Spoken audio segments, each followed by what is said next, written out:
Today, my guest is Nimat Lawal. She is a first generation Nigerian-American born and raised in Atlanta, but she's currently a counsel at O'Melveny Myers LLP with a focus on corporate law generally and mergers and acquisitions kind of specifically. But today, we're going to talk all about that as well as how to handle pressures from your family and pressures that you put on yourself, and also how you can build a life that is truly yours and accessing space and opening doors. Wait, that rhymed. Take a listen.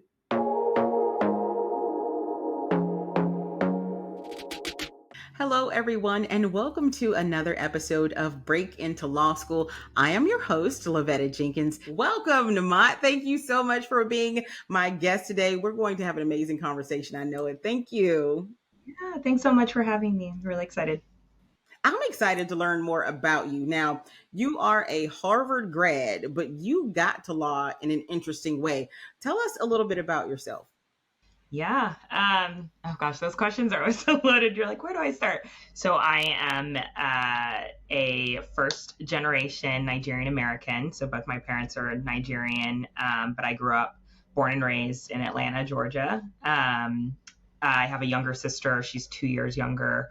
But yeah, grew up in Atlanta, went to a predominantly white private school, K through 12, Pace Academy, if you're familiar with Atlanta, right there in Buckhead. So obviously a really unique experience being somewhere for that long. Had to be. Yeah. Had to be. Did they have more Nigerians there, or did they have other, what's the balance? You said predominantly. What's the balance of children of color who were at the school too, other than yourself and your sister? Yeah. It's very different now. Obviously just, times have changed. But also I think now there's a greater focus on kind of like sports and like holistic as opposed to just pure academic. So that's obviously driven a lot of change demographically to the student population. But when I was there, and at least until I was in sixth grade, I was the only Black person. Other than one Indian girl, I was the only person of color. So it was all white. And my sister's class was a little bit more diverse. And when I say a little bit more, I mean like, one or two people maybe at the earlier years, but, through elementary school, at least very, not a lot of diversity at all. And then, increased a little bit through middle school and high school. But I would say my graduating class was maybe 100 people. I would say maybe 10 to 15 people of color, if that, broadly speaking, and fewer Black people. Oh, wow. So how did that shape how you began, your learning journey? Like knowing that sometimes feeling like you're the only puts a little bit of a spotlight on you, even when you're doing it yourself. Yeah. And you don't necessarily want it there. How did that work for you? Yeah, no, I think it's exactly that, right? Like I was hyper aware that I was under a microscope from like probably day one. And it's hard to separate how much of that was like in my head or how much of that was like me kind of like thinking that was true even when it wasn't, but it was true to an extent, right? And I obviously didn't have the words to describe it at the time, but when I look back on it, it's very clear to me that it was, although an incredible learning experience and like a gift in that sense, in that like I just got like a very good education, which was a priority for my parents, obviously, like as Nigerians and like all those stereotypes, it's like education is the thing. And they set me up for success. But it came at a cost, and I think it fundamentally shaped who I was then and who I am now, and the amount of pressure that I put on myself to be perfect. I am a perfectionist. I'm a recovering perfectionist, but I'm a perfectionist. And I put a ton of pressure on myself to show up as close. I know perfect doesn't exist, but to show up as close to perfect as possible. And it just, it's unsustainable. Right. And And I think, especially as a kid, it's so important to be able to like just show up and be a kid. And I think I was always I was always maneuvering and like trying to do a thing. And I think honestly maybe the early days weren't as bad, but I what I recall was getting these report cards every single time that would be like I'd have straight A's, I'd be like crushing it academically, and they would always just be like she's like talks too much, it's like disruptive, like right, like all of these things that were like, wait, like now I look back and I'm like, I'm Nigerian. Like everyone in my family is loud as hell. I'm probably the most quiet. I like we are taught to be big and to be bold and to be really sure of ourselves and to be really confident. And I love that about our culture, right? And that's how I was showing up, but it was a problem. It was consistently a problem. And so at some point it's like you go into a shell and you just like in order to survive, you have to become less, right? Because you're too much. So you just have to become less. And like now I'm just like, it's hard for me to separate how much of my personality is actually truly me and how much of it is like learned from that experience of like maneuvering and trying to not be too much. Right. Right. I think we had the same report card. I always killed it in the academics, but every single time when it came to conduct, there was a you there because it was unsatisfactory that I would not be quiet. Yeah. And it's crazy. One of my teachers called into my radio show one day and was like, "You have the perfect job because you would never be quiet." And I said, the Yep. talkative kid always wins. Yep. We always will win. And I think that we do learn to shove down a little bit part or to kind of like put out the little bit of a fire that burns just so that we won't be seen as, a bad kid. Yeah. Because even though your grades are good, the behavior makes you feel like that is who you That's are. exactly it. Yeah. And it's got to be a Nigerian thing with the perfection because that, listen, if there is a perfection, we're going to try and get it. Yep. So that all becomes how can I be perfect, but also be quiet and Yeah. also be less seen, but I still need you to see these grades though. So Exactly. that creates some kind of a weird imbalance that little kids shouldn't have to have. Exactly. And the way you kind of twisted that from our other conversations is you took what you experienced as a child in school and became a person who taught children Yeah. and didn't give them that same stigma. How did you go from wanting to be a lawyer from pretty much day one to Mhm. teaching? Yeah. No, I really just kind of fell into it. I will say to my elementary, high school's credit, right? I had incredible teachers. They didn't really look like me. They rarely did. And obviously, I think cultural competency is a thing that's become like much more talked about now. And I think they had some degree of that, but because they weren't teaching many kids of color, like I don't think it was a focus point. But they were incredible teachers, right? And so I think that was like a seed that was planted, right? Like the power of these, like the power of teachers and what they can do in your life. And I had personal relationships with a lot of mine. So I think that was planted. But then I went on to I went to Howard University for undergrad. Shout out to HU. And that was, as you can imagine, just like a stark difference from my high school, right? I went from like being one of few to being like in like a fully Black space, right? And it was incredible, and it was like the best decision I ever made in my life. And I really loved my time there, and I got to kind of like explore who I was outside of just being like the Black girl, right? Because everyone's Black. So like, who am I actually? And a deepening and in coming into self, which was incredible. And through that, I just tried different things. And so one summer, the summer before my senior year at Howard, I decided to do a teaching fellowship, and I taught kindergarten at Uncommon Schools, which is a charter network in New York. And I lived in Brooklyn, and I just had this really incredible experience. I loved teaching, and it just like, it felt natural. And I just kind of like being in front of a classroom and like commanding an audience of like little people. Children are my favorite people. Like I love them far more than adults. And so it was just like, this is where I'm supposed to be. And it felt right and it felt good. And so I knew after that, I knew I didn't want to go straight to law school. I knew I wanted to take some time, again, in the vein of like let me figure out who I am, what I like, what I want to do before I go do this very serious thing that I've decided I was going to do forever, right? And so I applied for Teach for America, and have a lot of thoughts on Teach for America generally, but I applied for Teach for America. I got it. I ranked Atlanta as my top choice, and because I knew I kind of wanted to come home and teach in a community that I knew and cared about. And so that's where I landed. I ended up back home in Atlanta, living with my mom, my angel of a mom, and it was the hardest thing that I've ever done, including this very demanding law firm job.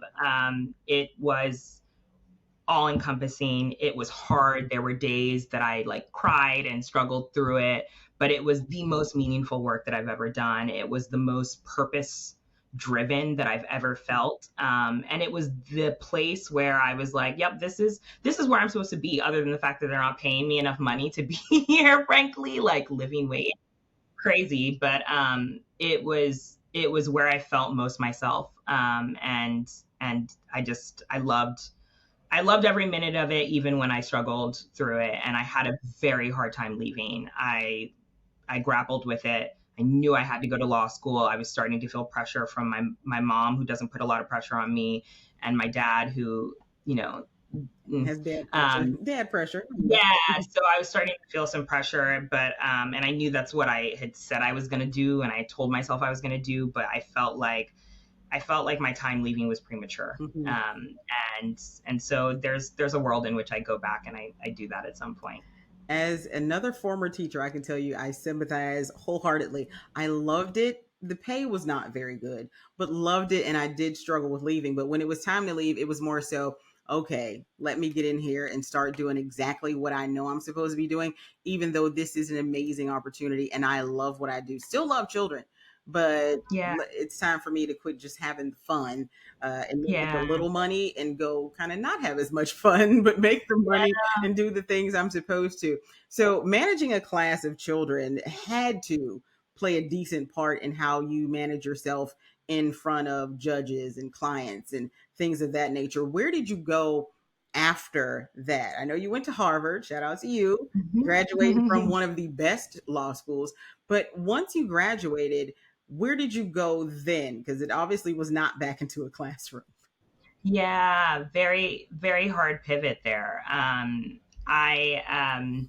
went to a law firm, which is like where pretty much we all go, especially out of HLS. I can't remember what the percentage was. It was like 80% of people just go to law firms, right? And so it's this path that you travel without even really thinking. I chose Harvard because it's Harvard, and because I wanted that legitimacy with my name, right? Like I know what I'm bringing to the table. I know how I show up. I know this like idea of greatness that I was talking about earlier. Like I know what I'm bringing, but I also know that we're navigating a society, right, that makes a lot of judgments about people before they walk in the door. And like, if you see my name on a resume, you're like, who is this person? But it's not, I'm not a white woman coming to interview or a white man coming to interview for your job. And so I was like, what can I do to position myself where it's like unimpeachable, right? Like it's just let me back it up. And so that's what I did.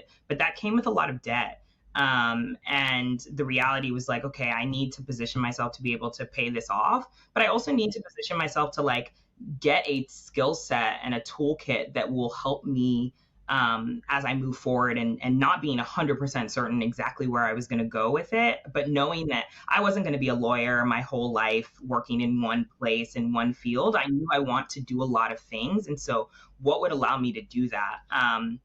And so the law firm was kind of like the path of least resistance, even though during law school, I focused predominantly on direct client representation, right? So I ran a student practice organization, Harvard Defenders, which was like where I spent all my time. And the focus was really on like holistic representation. And for me, that was really connected to my teaching, right? It was like these are the same communities that I care about. This is the work that is meaningful and it matters. And it's me using my privilege and my gifts and my abilities in ways that matter and can help and transform other people's lives. And we got to keep people out of the criminal justice system, right, by getting some of these like complaints dismissed before they progress. So it really felt like, okay, we're doing work that like matters here, right? Like our clients don't have a record if we can get this dismissed. And so going from that to a law firm was like, I struggled with it. It was jarring, but I knew I had to do it, right? And so I found the place that I felt like where I could show up as myself. And I went into that process just kind of like interviewing firms, but like really it was just like, what are these people like? Like, what's the vibe here? Do people like each other? Do they treat each other with respect? Like, what's the culture? And that's what I focused on. And so I ended up going to Cleary Gottlieb, where I spent the first 5 years of my career doing corporate law, and specifically M&A, so mergers and acquisitions, and very, again, hard pivot from what I had been doing before. But it was intentional and it was designed to give me kind of the most flexibility that I could have in terms of my career kind of moving forward.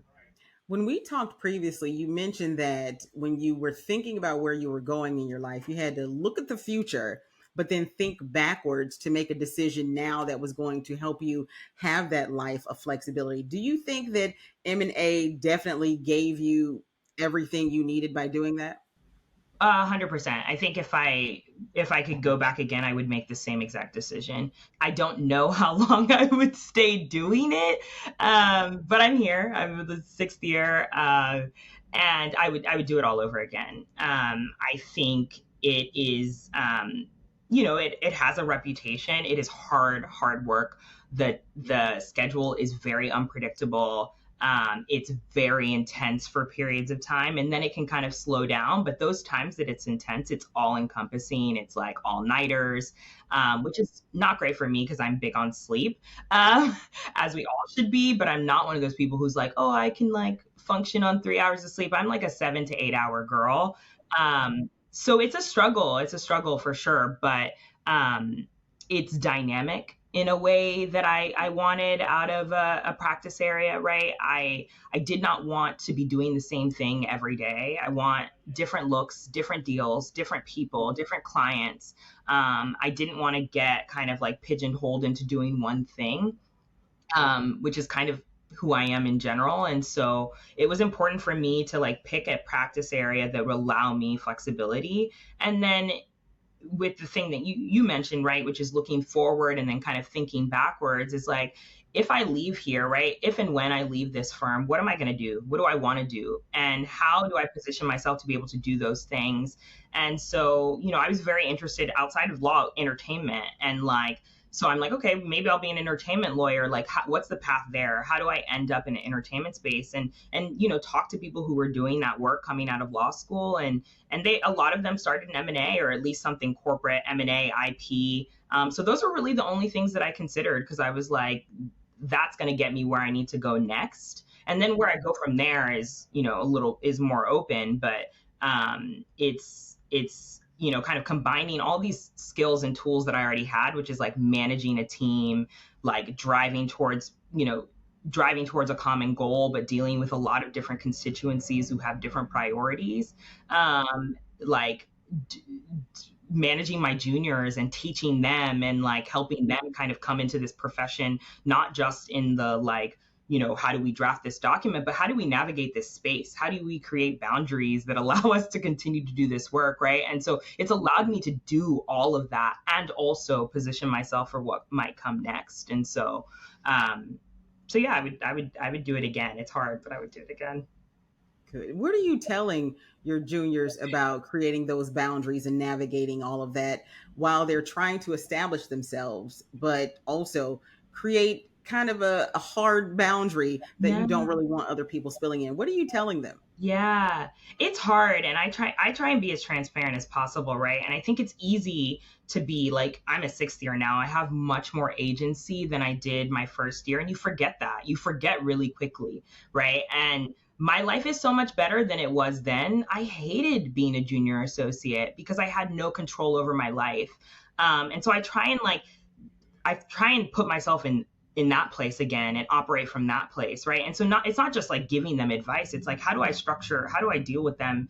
How do I structure the work on my team, right? How do I communicate with them in terms of deadlines and what it is that I expect and need from them, right? How do I make sure that I'm not jamming them and that I'm being cognizant of and asking about what else they have going on in their lives, right? Before I'm putting something on their plates. Am I trying to protect their weekends so that they can show up on Monday and be better? Or am I just having them work all the time for no reason, right?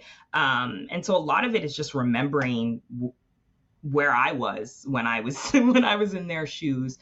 And I think the other part is that, look, it's hard. It's hard to draw boundaries, and it's easy to talk about it now because, again, I'm in a position where I've been doing this long enough where I'm like, I know what my boundaries are, and I'm much more unapologetic about them. But I will say, early on, I was not the most responsive associate, right? I wasn't the associate who was like always glued to their computer at their desk, like ready to pounce, right? And I made a decision that that's not my strong suit, and that's not what I want my strong suit to be. It might be a requirement to do it to a certain degree, but if you get a gold star for that, I'm not getting that gold star, right? But what am I going to excel in? My work is going to be clean. It's going to be great so that when you get it, it's like very little work for you to turn it.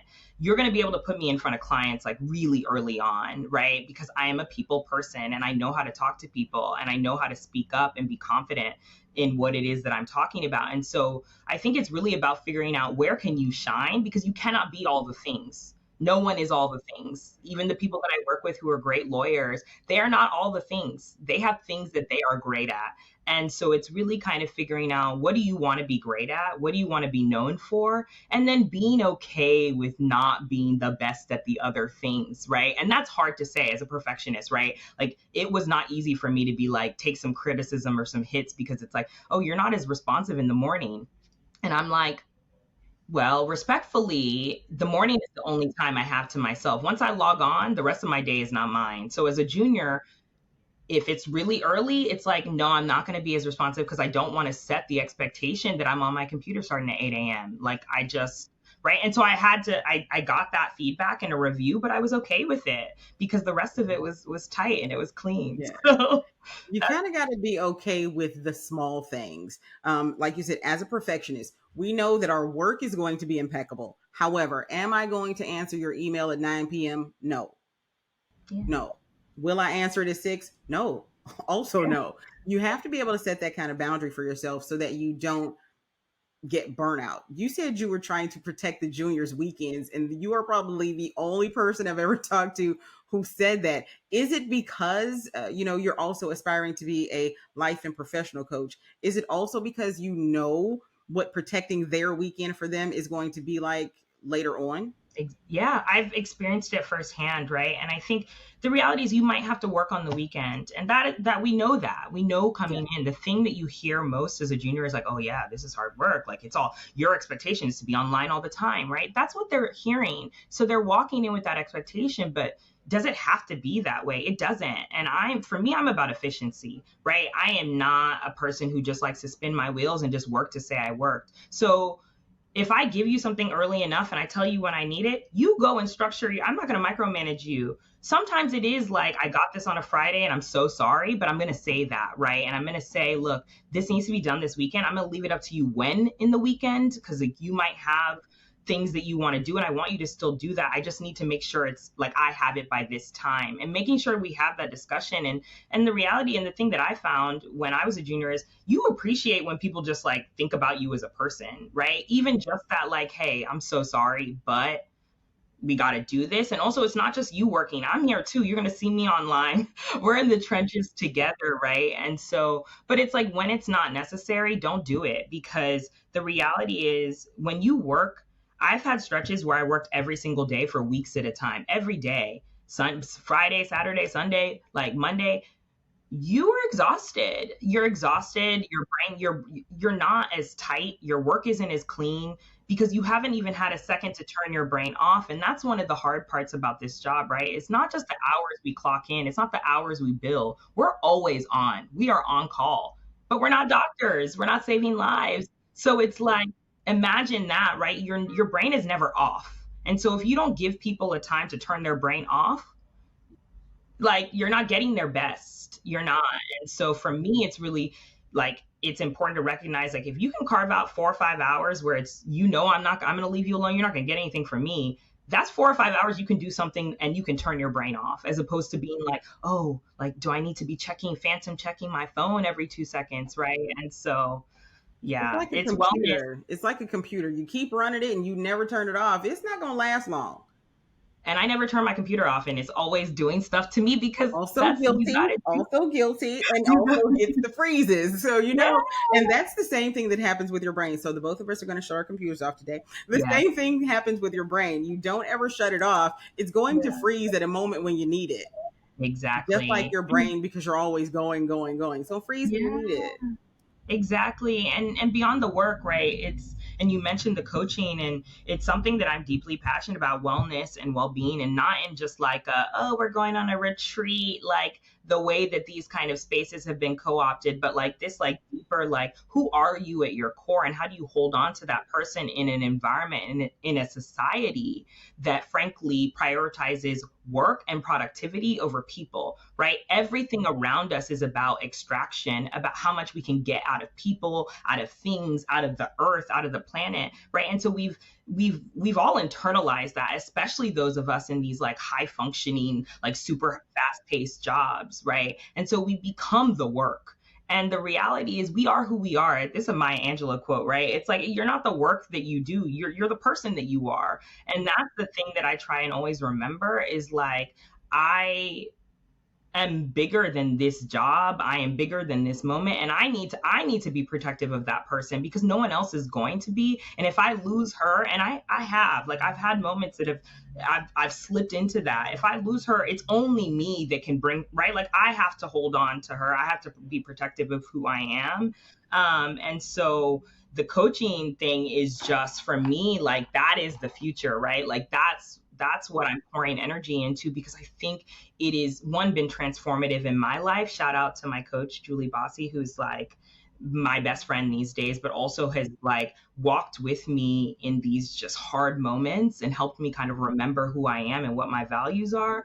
But I'm passionate about it because it works. Like doing this work is so important and so critical. And it just matters, and like we need to carve out time and space to do that. And so I'm hopeful that I can help kind of like I've had all of these experiences. I've been in every super high functioning, super stressful environment, and I've managed to mostly hold on to myself. And I want to help other people do that, and particularly Black women, right? And how can you be successful but whole at the same time?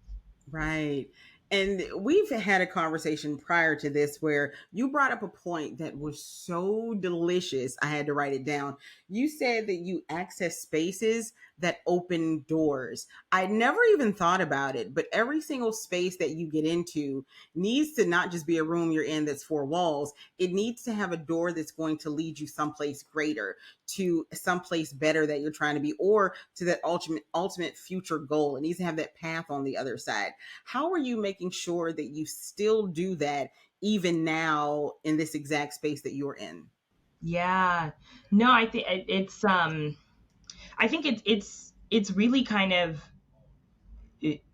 being grounded in who you are and what your values are, right? And what your purpose is, right? And I think that looks different for everybody. And sometimes your work and your day-to-day job isn't your purpose, right? It's not it's just your job. And sometimes you need to separate those two. Some people are so lucky that their job feels like their purpose and it's all wrapped into one. And I think that's a beautiful thing. For me, there's a little bit of a separation right now. And so there are moments that I struggle. There are moments where I wonder, is this really where God intended intends me to be. But I'm also a firm believer, and my faith is strong in that I am exactly where I'm supposed to be at every moment. And the moment that I'm supposed to leave, God is going to make it so uncomfortable and so just like impossible for me to stay there that I will go, even if, even if I'm risk averse, even if whatever, right? Like I believe that. And so for me, it's remembering that and being really grounded in, okay, what is it that I'm here to do in this life, and how can I take steps to do that, right? And some of it is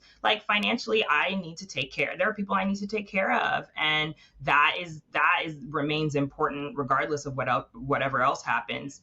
So right now I'm able to do that. I'm also able to my last firm, like because of the relationships I built, like they sponsored my coaching program. So I did not have to pay for that. Like that is a huge thing because I talked about it. I was like, this is something I want to do. And will you all invest in me in this way? And I asked the question and they said yes. And so it's paid for, right? I just have to do it. And so it's things like that, right? It's like staying really focused. I only was able to do that because I built relationships in that space, but also because I did my job and I did it well. And so they wanted me to stay. I didn't. Um, but right. And so I think it's staying really focused on where you're trying to go and being very clear on why you are where you're at and what you're getting out of it, right? Even if it's hard, even if it's tough, like what am I getting, and really making sure that you're clear on that in each moment. And the last thing I'll say on this is, for me, the door thing is really important. It's my door, but it's also about opening doors for the people who are coming up behind me, because I have no desire to be the only in any space that I'm in ever again, right? I have been the only. I have no desire. It is not a happy place. It's not a fun place. Someone has to do it, but it's 2024. If you're the only, it's a problem, right? You should be creating space for other people to come up after you. And so for me, like being in these firm spaces specifically, that's what it's been about. I show up authentically for me, but also because that allows someone else to see me showing up that way so they can. Something as simple as my hair. I wear my hair natural. I switch it up. I will go into the workplace. And my first firm photo, I had my hair straightened and it just happened to be straight, I think, when we took the photos. But I like kicked myself after. I was like, I don't love that this is, because my hair is mostly not straight. It's either in braids or it's natural. And it was like that for years. And so when I came to this new firm, I was like, no, my firm photo is going to be with my natural hair. And that's the first thing people are going to see. And so it's a small thing, right? But it's about how you show up. And so that's what I'm trying to do. And you're doing it very well. You mentioned, it's not just your door. You want to open doors for other people. Have you ever been into a store that has like a set of doors before you get into the actual store where Mhm, there's mhm. doors and you're caught in that little space? Yeah. You don't want to be the only person in that in between. Hold the door open for the people coming behind you. It's not that hard to do. And maybe now looking at all of the big picture and you going through life being the only, in almost K through 12. And now you're making sure that because you felt that once, you don't want to have to do that again in a professional setting. So now you can hold the door open for somebody else to come in, because it's not that they're not necessarily invited, they don't know how to get in. You ever Yeah. seen somebody walking around and they don't know where the entrance Yeah. is? It takes Yeah. nothing to say, hey, it's over here. This is how you Exactly. get in. It takes nothing to tell somebody the way. And I love that you aren't gatekeeping, like the younger people say, I was and about you're to say, not on the, well, I made it in here, you figure out how to get in here yourself. You're absolutely. literally saying the door's right here. And if you come through this way, you don't have to speak to Bob, but come through this way, and this Yeah. is how you get in. And that makes a very big difference in how, number one, we feel about ourselves, and number two, how the other person feels. Wow, they helped me. It's not just dog eat dog and everybody's about themselves Mhm. out here. And because, people who are outside of law kind of think that all lawyers are like what we see on movies and everybody's just mean and they're all just doing all this Yeah. stuff. But it's Yeah. important to show, like you said, that we are all human, having a Yeah. human experience out here, and it costs nothing to be kind and to just share a word to Yeah. somebody. So, No, Namat, before I know that you have a wealth of things down in there. Tell me something that you really wish you knew 5 or 6 years ago, or right before you made a good pivot move. What's something you wish someone had told you? mm. Ooh, that's so many things, so many things. I think it would be kind of what I touched on earlier, and it's a lesson that I've learned in the last couple of years is like you have to get really, really clear on who you are outside of the noise. Um, and there's so much noise, right? And there's noise from your parents and their expectations. There's noise from society. And like, what is it that, right? Especially for Black women, right? Like, how are we supposed to show up? How can we, right? Like, what are we supposed to do? How do what does success look like? Like, there's just so much noise and there's so many voices. And I think, when you have all of those voices right in your head, you lose your own, and it becomes really hard to separate like what do I want versus what have I been told I should want, right? And so you build this life, and at least I did, and this is the wake up call I had a few years ago. You build this life that looks great on paper. You've done all the things. I checked all the boxes. I did everything I was supposed to do, and I was miserable. And I couldn't even say I was right. Like I was working with people who were doing the same job, but they seemed to really like what they were doing. And I was like, huh. I was like, this isn't me. Yeah. And so it's not the job. It's really easy to be like, oh, it's just the job. No, but it's because I didn't spend enough time really thinking about what does Namat want, right? Like what do I want in this life? Like what kind of life do I want? And so first you have to be able to name that, and you have to see it, and you have to make it real for yourself even if it's not real yet, right? And so that for me again, it goes back to the power of coaching. I did so much of that with my coach, was just like peeling all those layers back and being like, okay, what's mine, right? What do I want to keep, and what do I need to let go of in order to build the life that is actually truly mine. And so that's what I would tell people, especially people who are kind of, at that cusp of like, right, like I'm in college or I'm trying to figure out what's next, right? Like yeah, there's all these real things, like money is real, like right, like we live in a capitalist society, like you don't have freedom unless you have some amount of capital. And so how you choose to go about that is an individual choice, right? But I firmly believe that like we are granted one life, we get one of these things, we don't know how long we're here for.